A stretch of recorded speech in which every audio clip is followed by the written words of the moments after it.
23 years of democracy, 6 governors in Ekiti State and none from Ekiti South. Well, joining us to look at this issue is the Chairman, House Committee on FERMA, Honorable Femi Bamisile. Good to have you on Newsnight tonight. Thank you so much, Ngozi. Okay, so I guess the most fundamental question to ask then would be exactly why are you running for governorship of Ekiti State? Why do you think you're the best man for the job? Is that what it is? No, Ngozi. Let us make this very clear this evening. It's not about being the best man in politics. The people decide. As simply defining democracy is government of the people, by the people, and for the people. So it really doesn't say you're the best person out there who is contesting. And how do you judge that? Who is the best man contesting the elections? What we're saying here in Ekiti State as we speak is my zone has been shut down for over 23 years.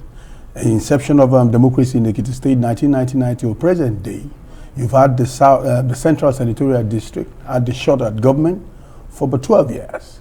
You have the North, by the time Dr. Femi will be finishing, would have completed under 12 years. That would make 24 years.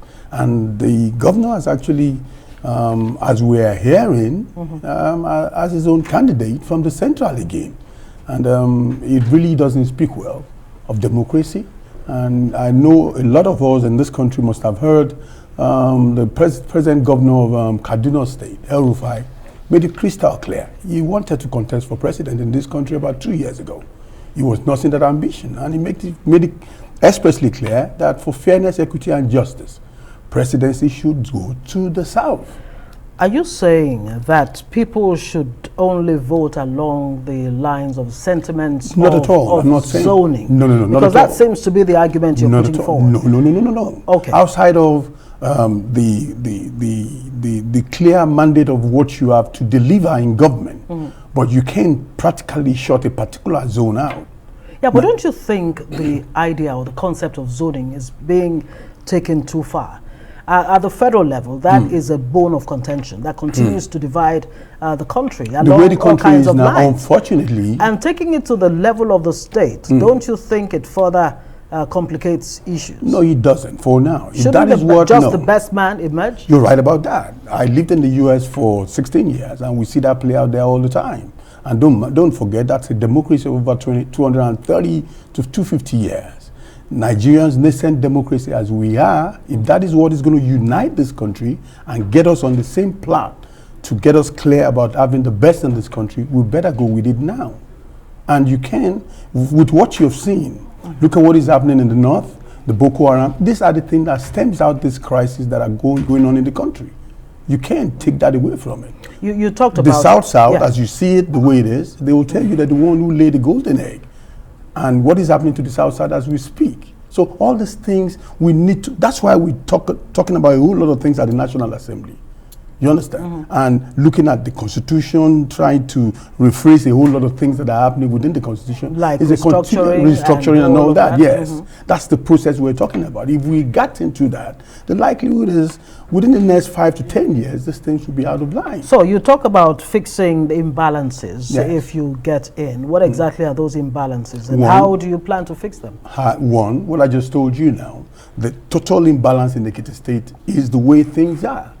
Nobody is happy with it. If you saw what happened about 3 days ago, I never asked. I just wanted to go to the office, to the state office, to submit, to actually tell them I'm contesting the elections.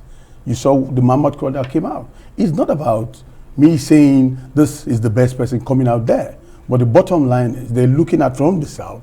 We have about 3 of us who has the ticket. As we speak, who's picked up the phone in these elections. Within the APC. And people are looking clearly at who they feel comfortable with.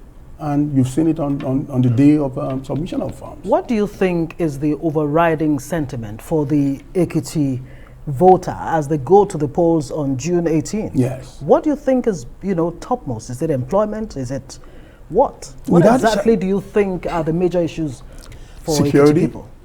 Employment, good governance, leadership. These are the things that border our state as we speak. I'm in the National Assembly. I've done 92 employments as we speak in the state. Federal employments, I mean. for the youths of the state. I've gone around the state so many times, 136 towns in the state, 177 wards. I've done it over 5-6 times. And the only thing these youths keep telling you is they need a job. On a yearly basis, you chew out close to about 200,000 graduates every year, and there's nowhere to fix them. And these are the things that they're looking for. Yeah, and they're more concerned about exactly how you will fix unemployment. I just told you now, even at the National Assembly, without having so much with me, I still got 92. It's never happened in the state You did before. that personally without holding any executive Without position? any executive position. Ekiti State is well known for its natural resources, whether you're talking about gold, granite, aquamarine. We don't even have gold anyway. Limestone. Oh, okay. You don't? Really? That's right. Okay, Lesha has gold, that's definitely. right, yeah. But the state is blessed with all so kinds many of, natural resources, yes. yeah. Exactly how will this translate into wealth? The bottom line is we're looking at bringing investors into the state. There's so many investors who are willing to come to Ekiti. Ekiti, for instance, is the most peaceful state, I can tell you that of it, in the nation. And as we are, if we put what we have up front, we can even sell our education the way it is.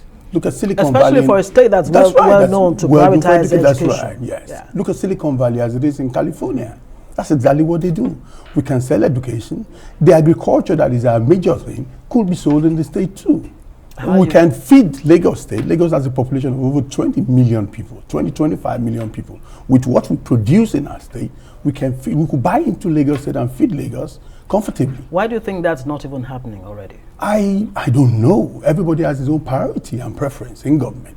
Are you concerned about the power of incumbency? Because you mentioned earlier that there are indications that the governor of Femi may have a favorite. Are you concerned that that may play you out? Ngozi, let me be very factual with you. I've been in the state now for straight 20 years. I've played active politics. I've been a grassroots politician, and that's all I do all my life. For me, it doesn't matter at this level. It doesn't matter what the governor does. He has every right to want to choose whoever he wants, but it's the decision of the people in the state to take what they want. And as we are in the state, as we speak, the state will take what it wants. All right, we'll have to leave it there. Thank you so much, Femi Bamisile, Chairman, House of Reps on FERMA. Not enough time Committee to discuss. Chairman, FERMA. Committee Chairman, FERMA, yes, FERMA. Thank you so much for joining us.